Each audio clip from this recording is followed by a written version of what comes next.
during the shoot, kinikwentuhan po nila ako sa kung ano yung nangyayari sa set. Hindi ko po na-feel na left out ako or parang bago ako.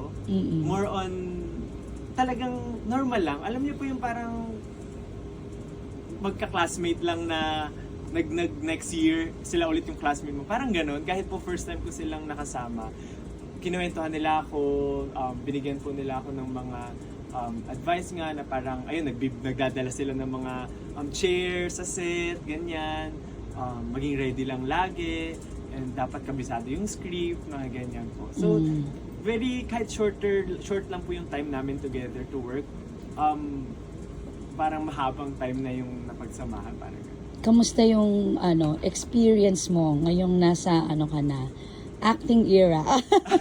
The exceeded expectations ba? Kamusta yung mga na-meet yung expectation mo? Yes po. Siguro nung napanood ko yung episode ko, ginajudge ko yung sarili ko. And I think mas okay naman siya than sa in-expect ko for myself.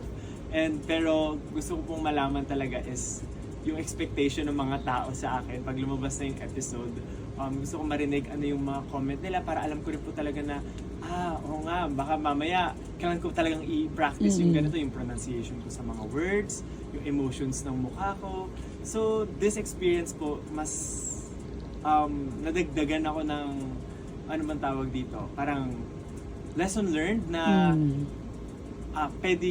marami pa akong pwedeng gawin, marami pa akong kayang gawin. So